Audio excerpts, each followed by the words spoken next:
from the mysterious Moai of Easter Island. They represent the deified ancestors of today's islanders. They're part of a Polynesian tradition of honoring your ancestors. To the detailed carvings of Göbekli Tepe in Turkey.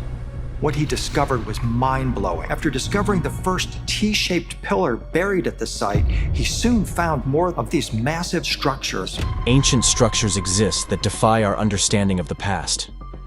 These enigmatic monuments, including the complex constructions of Puma Punku. We don't know how old Puma Punku is. We have had some circumstantial dating, but we have been unable to date the stones of Puma Punku themselves. They could be thousands, if not hundreds of thousands of years old. We don't know. And the colossal stones of the Baalbek Trilithon. This is called the Trilithon. Each of these 3 blocks weighs 900 tons. 900 tons. And it's extraordinary the way they're built into a wall and raised 30 feet above the ground like this. A wall, the provenance for which has not been established. Challenge our beliefs about ancient human capabilities. But how were these marvels built? Ever wondered why they exist? Today, we explore these wonders and unravel the mysteries of prehistoric structures that seem impossible for man to make. Number 10. Göbekli Tepe.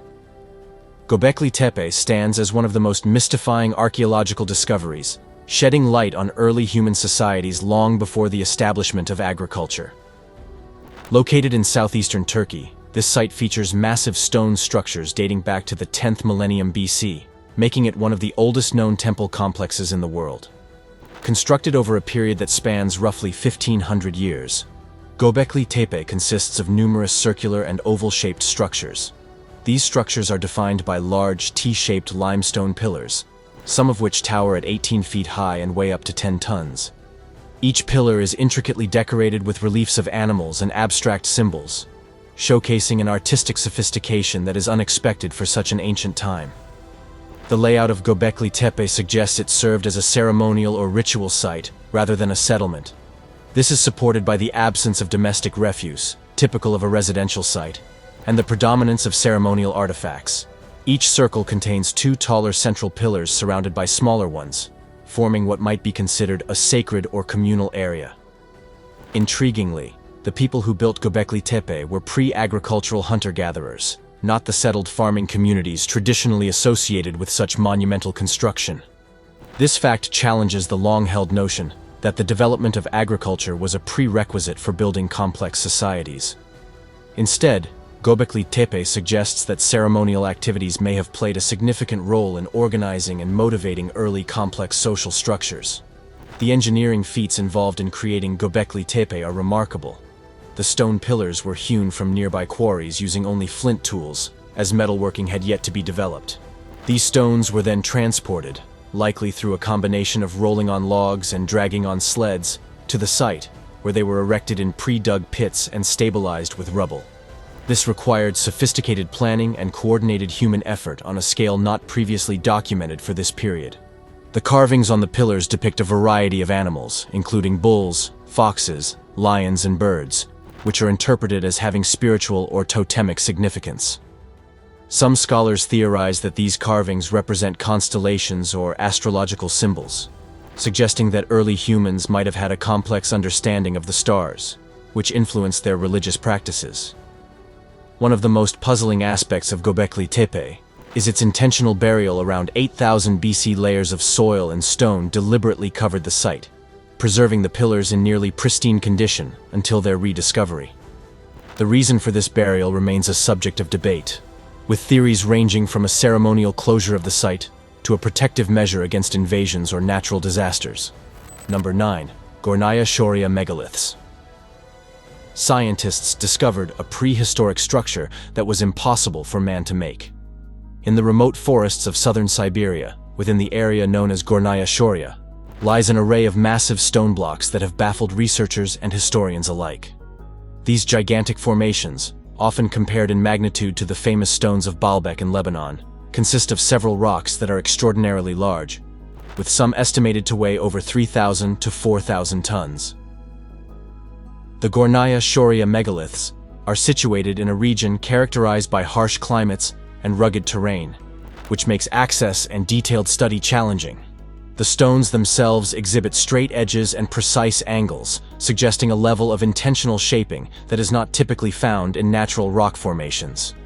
The precision in these cuts and the arrangement of the blocks raise significant questions about the technologies and capabilities of ancient civilizations. These megaliths first came to wider attention in the early 21st century, although they were known to local inhabitants for centuries. The recent interest has been driven partly by the size and the neatly aligned configuration of the stones, which seem to defy simple geological explanation. Unlike other megalithic sites known for either astronomical alignment or religious significance, the primary intrigue here is the sheer scale and the mechanical challenge they present. Geologists and archaeologists have proposed several theories regarding the origins of these megaliths.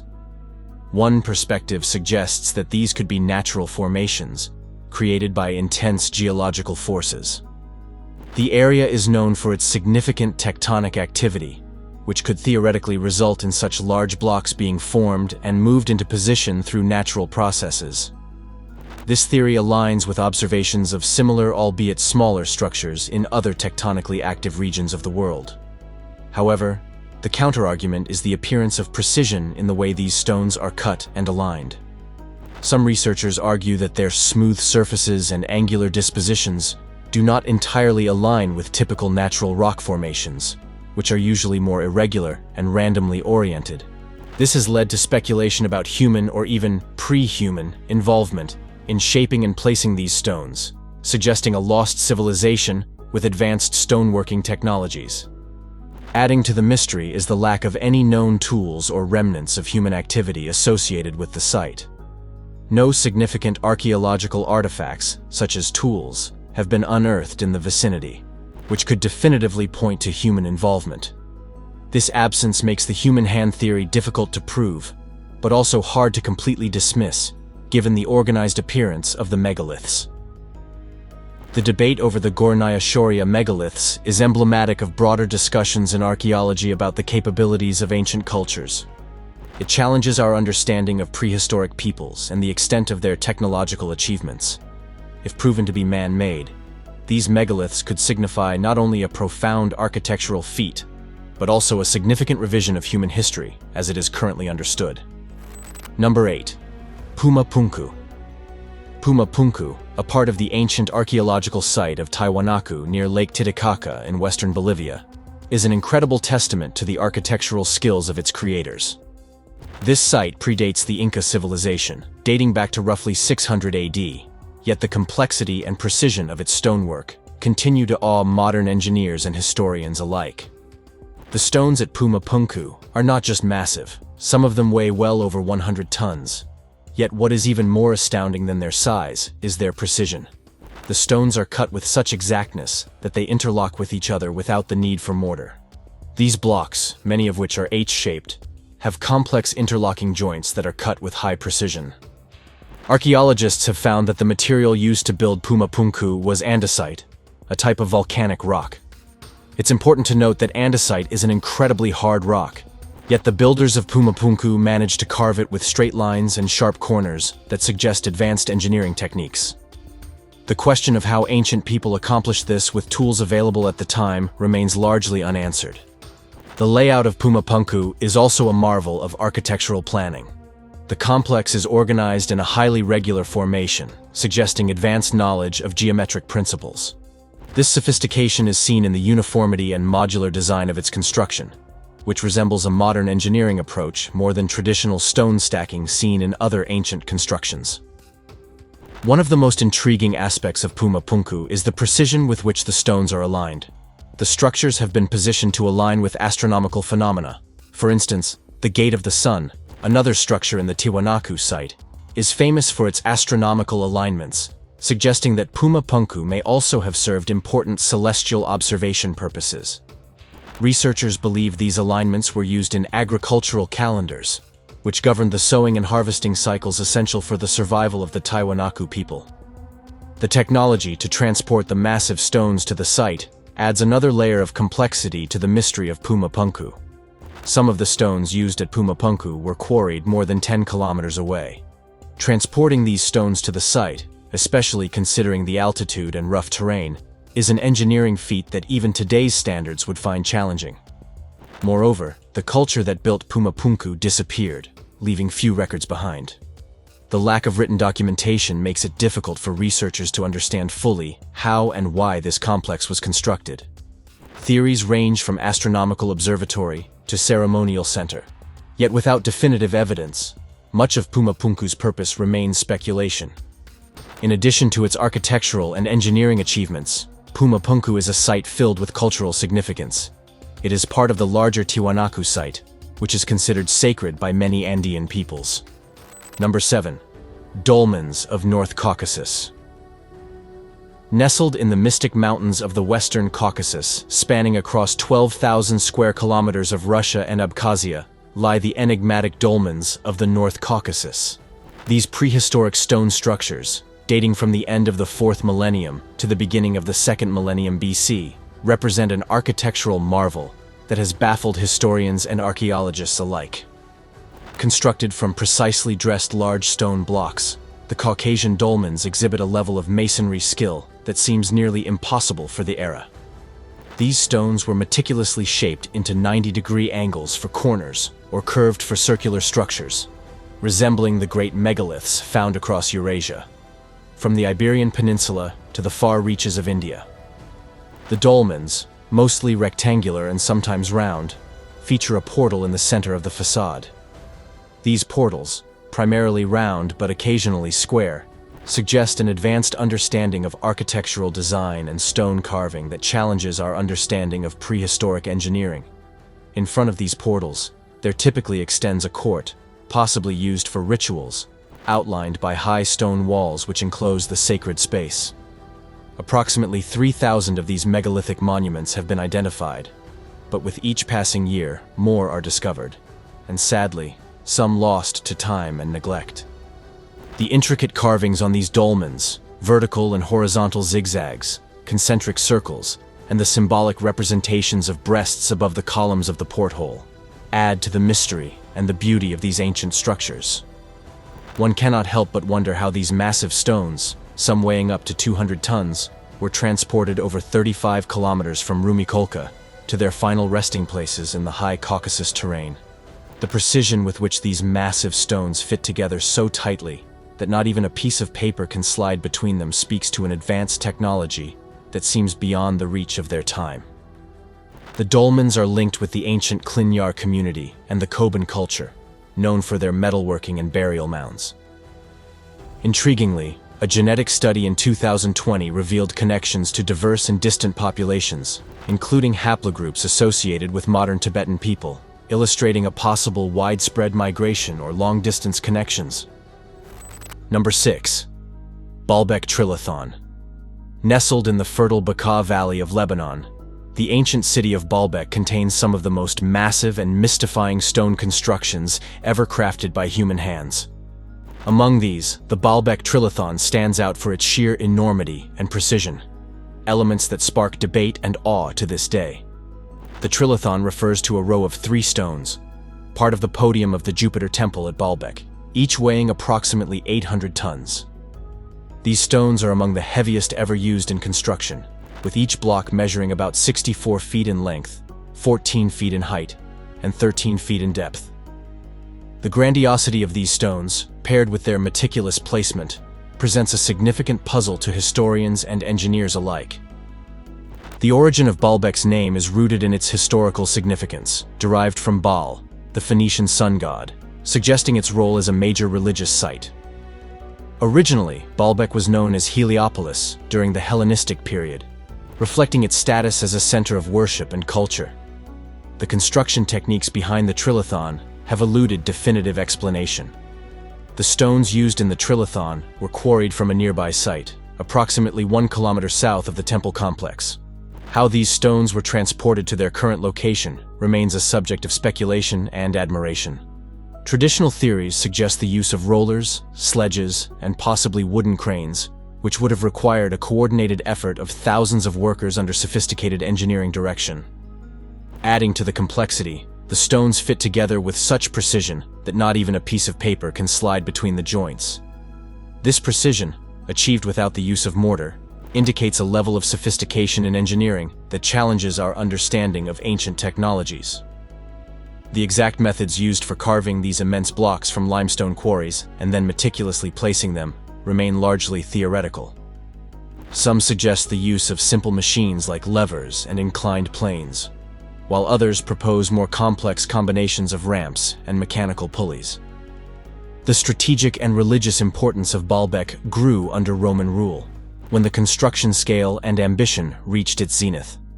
The Romans, renowned for their architectural prowess, expanded the site significantly, yet the foundations laid in the Trilithon era surpass even Roman standards in their monumental scale and the mystery of their construction. Archaeological excavations have provided some insights, but also raised more questions about the site's construction timeline and the civilization capable of such feats.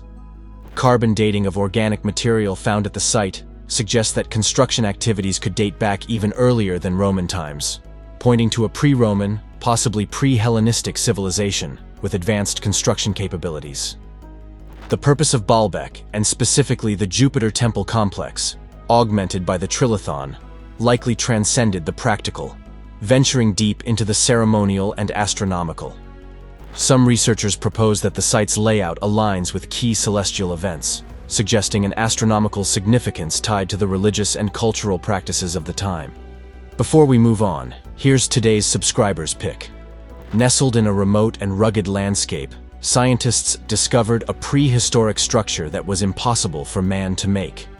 It is an immense, perfectly cut monolithic stone, standing as a testament to mysteries of the ancient world. This colossal stone slab, dwarfing the person standing atop it, appears to defy our understanding of ancient construction methods. Measuring hundreds of tons, its sheer size and precision raise compelling questions. How was this mammoth stone carved and transported to its current location? What purpose did it serve for the people who created it? Legends abound, suggesting that advanced civilizations or even extraterrestrial beings may have been involved.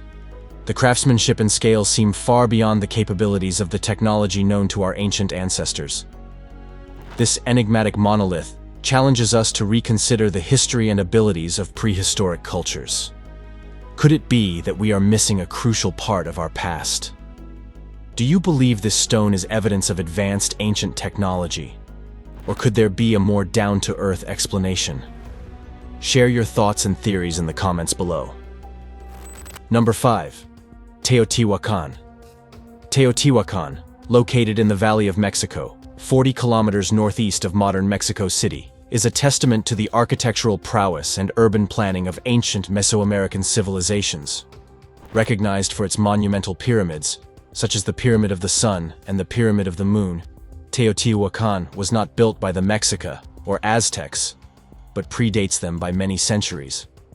At its peak in the first half of the first millennium, it was the largest city in the Americas, home to more than 125,000 people, and was among the 6 largest cities globally at that time. Covering an area of 8 square miles, Teotihuacan was the heart of the region, influencing far beyond its borders through trade, particularly in obsidian tools, and culturally through its architectural and artistic innovations. The city was founded around 100 BCE, with continuous construction of its major monuments until about 250 CE. However, around 550 CE, the city experienced significant destruction and was abandoned during the 7th to 8th centuries, possibly due to extreme weather events from 535 to 536. The city's layout was highly organized, centered around the Avenue of the Dead, linking the major ceremonial and administrative centers, including the pyramids. The Pyramid of the Sun, one of the largest in Mesoamerica, stands at over 216 feet and was constructed using 3 million tons of stone without the aid of metal tools, wheels, or draft animals. The construction techniques used by the Teotihuacanos are still not fully understood. The pyramids were built with talud tablero architecture, which consists of alternating sloping and vertical panels. This style not only provided a visually striking appearance, but also contributed to the stability of the structures. The internal structure of the pyramids consisted of rubble over which refined adobe bricks, and then a layer of lime plaster were added, a technique that has allowed these pyramids to withstand the seismic activity that is common in the region. Despite its size and evidence of strategic planning, there is no clear indication of a centralized monarchy. Instead, the city might have been a theocratic or collective state, as indicated by the lack of royal iconography typical of contemporaneous cultures, which is replaced by communal religious symbolism. The city's influence extended throughout Mesoamerica, evidenced by Teotihuacano artifacts found in regions as distant as the Maya lowlands and the Gulf Coast. Following its decline, Teotihuacan left a lasting legacy in the region, influencing subsequent Mesoamerican civilizations, including the Aztecs, who revered the city as the birthplace of the gods. Today, Teotihuacan is a UNESCO World Heritage Site, attracting millions of visitors who come to marvel at its grand pyramids and the remnants of its once thriving culture. Despite extensive archaeological studies, many aspects of Teotihuacan remain mysterious, including the exact reasons for its decline and the ethnicity of its inhabitants, which might include Nahua, Otomi, Totonac, or a mix of several cultures. The original name of the city is also debated, with some scholars suggesting it was known as City of the Sun, rather than City of the Gods. Number 4. Easter Island Moai. Easter Island, known for its enigmatic Moai statues, presents one of the most captivating ancient mysteries. These iconic monolithic sculptures stand as silent witnesses to a once thriving Polynesian culture, located over 2,000 miles from the nearest population center. The island houses over 900 Moai, each carved from volcanic tuff, which is compressed volcanic ash, making the feat even more remarkable due to the material's fragility. The average height of a Moai is about 13 feet, and they weigh approximately 12.5 tons. This scale and weight make their construction and transportation a subject of awe and speculation. The Moai were primarily carved at Rano Raraku, a volcanic crater which served as a quarry. This site still houses 394 statues in varying stages of completion, giving it the appearance of a statue factory frozen in time. Distinctively, the Moai feature oversized heads, which are about 3 to 5 times the size of their truncated bodies, a design consistent with the Polynesian belief in the sanctity of the chiefly head. These statues have heavy brows, elongated noses with a distinctive fishhook-shaped curl at the nostrils, and a thin pout for lips. Their ears are elongated and oblong, and their eyes, once in place, were made of white coral with obsidian or red scoria pupils, signifying the completion of the statues for ceremonial use. The primary function of these statues was to stand on stone platforms called ahus, facing away from the ocean and towards the villages. This orientation suggests that they watched over the local communities, symbolizing authority and power, both religious and political. Most ahus are coastal, which points to their role in community surveillance and protection. However, an exception exists at Ahu Akivi, where 7 Moai face out to sea, believed to help travelers find the island. Transportation of these massive statues from the quarry to their ahus remains one of the most debated topics among researchers. While early theories suggested they were dragged or rolled on logs, recent research supports the idea that the Rapa Nui might have used a clever method to walk the Moai. This involved rocking them side to side with ropes, an ingenious use of physics and communal effort that would have required fewer people than previously thought. This method, tested in various experiments, suggests a combination of practical ingenuity and deep cultural dedication. Pukao, or topknots made from red scoria, were added to some Moai, representing the hairstyles of chieftains, and further emphasizing the statue's status and the mana, spiritual energy, believed to be held by the Moai. These pukao were not just decorative, but signified the high-ranking status of the individual the statue represented. The construction of Moai likely peaked around the years 1250 to 1500, during which the island's population was at its zenith. However, the Moai building era ended abruptly, with many statues left incomplete at Rano Raraku, or abandoned en route to their intended locations. This cessation coincides with ecological changes on the island, primarily deforestation and overuse of resources, leading to social upheaval and a shift in religious practices. Number 3. Nan Madol. Nan Madol, located on the eastern shore of Pohnpei in the Federated States of Micronesia, remains one of the most baffling archaeological sites in the Pacific. Often referred to as the Venice of the Pacific, This city is a marvel of ancient engineering and mystery. It consists of approximately 92 artificial islets linked by a network of canals, spread across more than 180 acres.